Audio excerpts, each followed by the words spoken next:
अनिला जी, क्या कहना है आपका? जो प्रयागराज से तस्वीरें आ रही हैं, उन तस्वीरों पर जिस तरह से विपक्ष भी बात कर रहा है, पूरे देश प्रदेश में चर्चा हो रही है, और जो ताजा बात है कि अब प्रयागराज का प्रशासन कह रहा है कि हम जांच करेंगे, लेकिन जांच किस चीज की वो लोग करेंगे, हैरानी इस बात की हो रही है। पहले मैं आपका पक्ष जानना चाहूंगा, आपने हमारी रिपोर्ट देखी।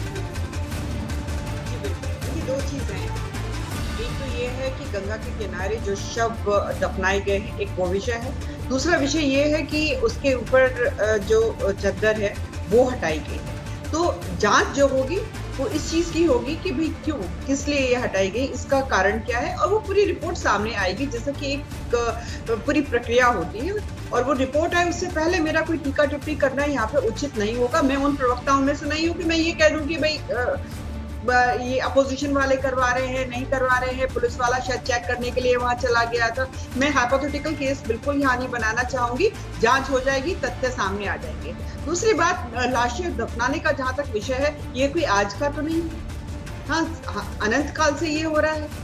गंगा जो हमारी नदी है, हम अच्छी तरीके से जानते हैं, जो वहाँ उसके किनारे जो घाट होते हैं, वहां पे अगर दाह संस्कार होता है उसकी अपनी वैल्यू है, और बहुत सारे कारणों की वजह से जो है दाह संस्कार नहीं करके दफनाए जाते हैं। अलग अलग कारण होते हैं। बहुत सारे लोग अगर जैसे सांप के काटने से या कोई ऐसी बीमारी हो गई है, या पूर्ण आयु को प्राप्त नहीं हुए हैं, बच्चे हैं, बहुत सारे कारण होते हैं, और उसका अगर राजनीतिकरण कर और मौका उठाकर उसको इंटरनेशनली हमारे प्रदेश को बदनाम करने की कोशिश की गई, तो फिर हम भी तो पूछेंगे ना कि 2015 में क्या हुआ, 2010 में क्या हुआ, पीछे तक हम भी जाएंगे। ठीक है अनिला जी, अब मैं आपको रोकूंगा, आपने पूरी बात अपनी रखी, मैं एक करके सबके पास आऊंगा।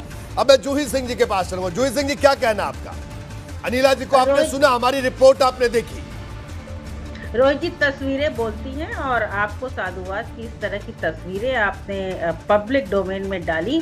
जांचें कैसे हो रही हैं ये हम लोग भी अच्छी तरह जानते हैं उत्तर प्रदेश में, और कालांतर से इतनी लाशें कभी भी गंगा के किनारे नहीं दिखाई देती थी। 2015 के आप कालांतर चले जाइए, हजारों लाशें दफनाई जा रही हैं। आप वहां से क्यों हटवा रहे हैं? क्या जिलाधिकारी इतने मासूम हैं? ये तो डिजिटल इंडिया है, प्रयागराज है, बड़ा शहर है, ना तो एसपी को पता है ना जिलाधिकारी को पता है, ऐसे ही कोई जा रहा है और शिनाख्त मिटा दे रहा है, ट्रैक्टर चल जा रहे हैं।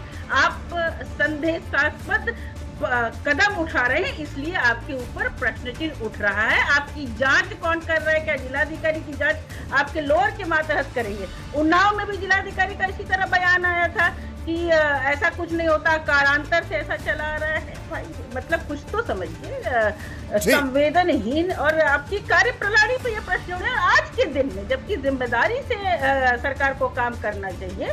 तो विनाश काल है और बिल्कुल ही बुद्धि भ्रष्ट हो गई है, और मैं क्या कहूँ जी। ठीक है, सुरेंद्र जी आपका क्या कहना है? सुरेंद्र राजपूत साहब। रोहित भाई, बहुत दुखद बात है, लेकिन एक बात कहता हूँ दो लाइनों से। कहते हैं ना कि किससे करें शिकायत, कैसी ये दुश्वारी है, और मुलजिम भी सरकारी है और मुंसिफ भी सरकारी है।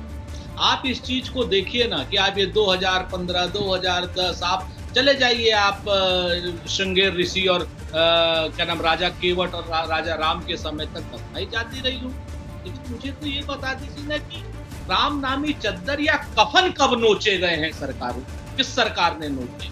और जो आप बात कह रहे हैं आज की, मैं तो अभी आपको कल की हिंदुस्तान के अखबार की एक रिपोर्ट बताता हूँ, जिसमें स्पष्ट रूप से कहा गया है कि नगर निगम के कर्मचारी बाकायदा कोई जोनल अधिकारी के साथ आकर के आधिकारिक रूप से वो क्या नाम राम नामी पट्टे हटा रहे हैं।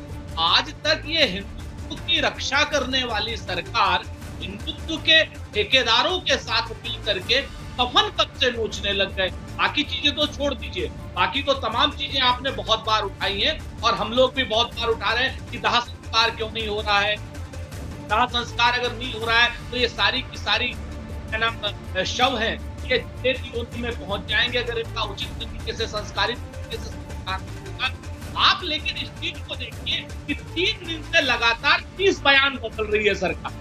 कभी कहती है कालांतर से हो रहा है, कभी अरे कालांतर से हो रहा है तो क्या नाम चद्दर आप क्यों हटा रहे हैं? फिर आप कह रहे हैं कि साहब फोटो खींच रहे हैं इसलिए हम चद्दर हटा रहे हैं। क्या फोटो खींचने से रोका जा सकता है सरकार के द्वारा? कोई इस तरीके का संविधान के प्रावधान है क्या? आप कहते हैं कि साहब हमें नहीं पता, एक तो सदस्य हम टीम बना देते हैं ठीक और है। ये रिपोर्ट देगी। ये रिपोर्ट इसलिए दे रही है रोहित भाई कि ये चाहते हैं कि आपको थोड़ा सा समय दे दें इन्हें, और ताकि एक नया मुद्दा पैदा करते हैं, एक नई टूल किट बना करके आप देते हैं कांग्रेस को, सपा को या रोहित सावल को दे कोई साबित। ठीक है, सुरेंद्र राजपूत साहब आपने अपनी बात रखी, अनिला सिंह जी आपने अपनी बात रखी, जूही सिंह जी आपने अपनी बात रखी।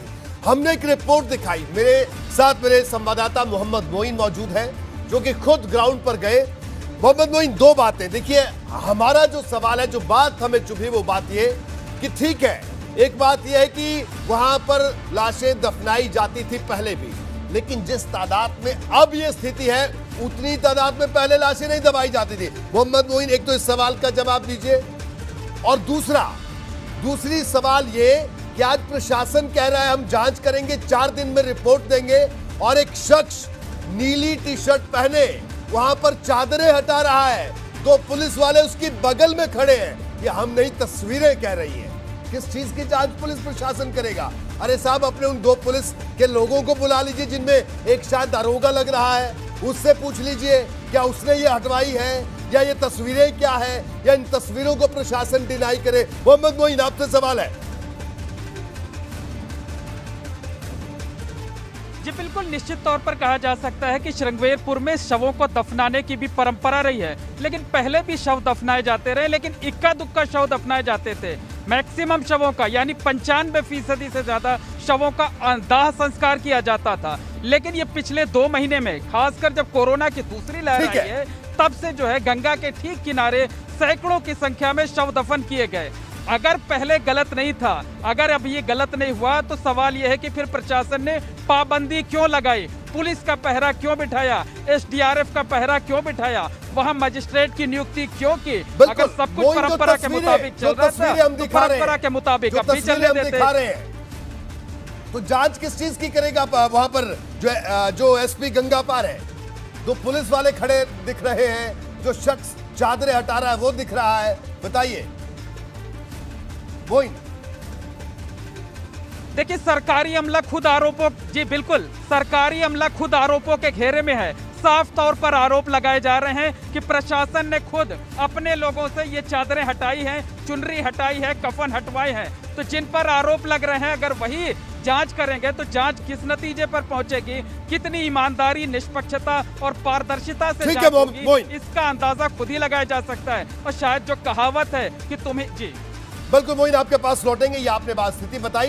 इससे पहले एक बार फिर से मैं अपने तमाम मेहमानों के पास चलूं, आपको बता दूं कि प्रयागराज के प्रशासन और पुलिस पर लगातार सवाल उठ रहे थे। तो ऐसे में सवाल कई उठ रहे हैं, तो क्या इस दबाव की वजह से प्रशासन और पुलिस के अधिकारियों के कहने पर यह कदम उठाया गया? इस तरह के कई सवाल हैं और इन तमाम सवालों के जवाब ढूंढना बेहद जरूरी। आइए इन सवालों पर एक एक करके नजर डालते हैं। अब देखिए, श्रृंगवेरपुर घाट की तस्वीर लगातार सुर्खियों में थी। ये हम आज की बात नहीं कह रहे हैं। बारिश के बाद से कब्रों से मिट्टी हटने लगी, सैकड़ों कब्रों से शव बाहर आने की आशंका बढ़ रही थी और इसका अंदेशा हमने भी जाहिर किया था। जलस्तर बढ़ने से इन शवों को के बहने की आशंका भी जाहिर की जाने लगी। गंगा में शव बहने से बड़ी फजीहत हो सकती थी स्थानीय प्रशासन की। कब्रों की तस्वीरें फिर सुर्खियों में आ जाती। पीली चादर हटा देने से कब्रों की पहचान मुश्किल हो गई। आरोपियों के स्केच बनाए जाने तक की खबर है। स्केच के जरिए आसपास में पहचान की जाएगी। बड़ा सवाल ये कि तस्वीर में दिख रहा दारोगा कौन है, क्या इसकी पहचान नहीं होनी चाहिए? अनिला जी, मैं आपके पास आऊंगा। आपने बड़ी अच्छी बात आपने शुरुआत में कही थी कि ठीक है, जब तक जांच रिपोर्ट नहीं आ जाती तब तक कहना बड़ी जल्दबाजी होगा। लेकिन अनिला जी, मेरा ये कहना है स्केच बनाए जा रहे हैं। मेरा एक छोटा सा सवाल है, मैं बड़ा साफ जवाब चाहूंगा अनिला जी इस पर।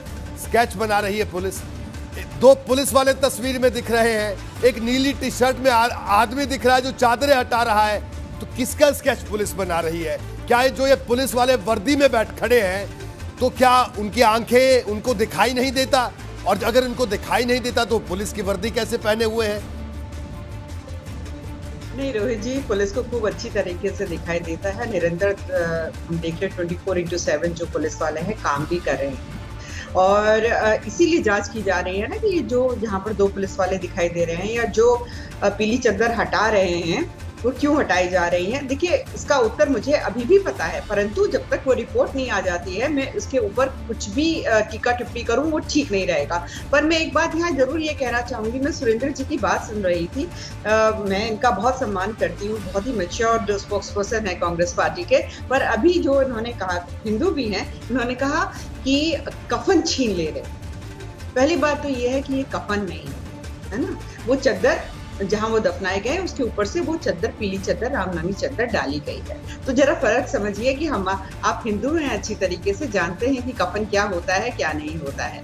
तो ठीक है, आपको राजनीति करनी है करिए, ठीक है अनिला जी, थोड़ी सी हिंदुओं की भावनाओं का सम्मान करते हुए। अनिला जी आज मेरी आज बहस का विषय थोड़ी दूसरी तरफ है। मैं कह रहा हूं किसके स्केच पुलिस बना रही है, ये 2 पुलिस वालों को पता करना कितना मुश्किल है। सुरेंद्र राजपूत साहब, अनिला सिंह जी की बात का जवाब भी दीजिए और मेरे सवाल का जवाब भी दीजिए। क्या कहना है आपका, जो मैं सवाल उठा रहा हूं? मेरा एक बड़ा बुनियादी सवाल है इस बहस में, जो बात मुझे बार बार चुभ रही है, जो सबको ये बात चुभनी चाहिए, अनिला सिंह जी को भी चुभनी चाहिए।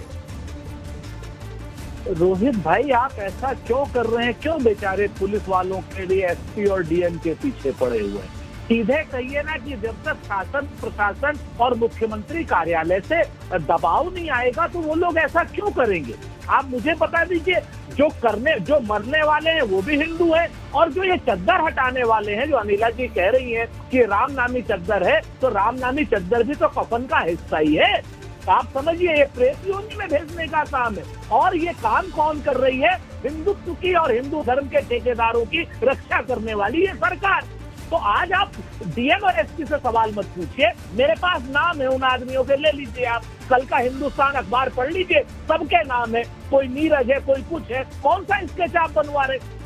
आप बात करिए, सीधे पूछिए मुख्यमंत्री से। अगर ये किसी पुरानी सरकार में हो गया होता तो हमने और आपने एक पुराने चैनल पे बहुत बहस की है, आधे उस पर उस मुख्यमंत्री की, पुरानी सरकार के मुख्यमंत्री की फोटो लगी होती थी और आधे पर आप और हम बहस कर रहे होते थे। क्या हो रहा है? आज की डेट में कोई लगा पा रहा है मुख्यमंत्री की फोटो?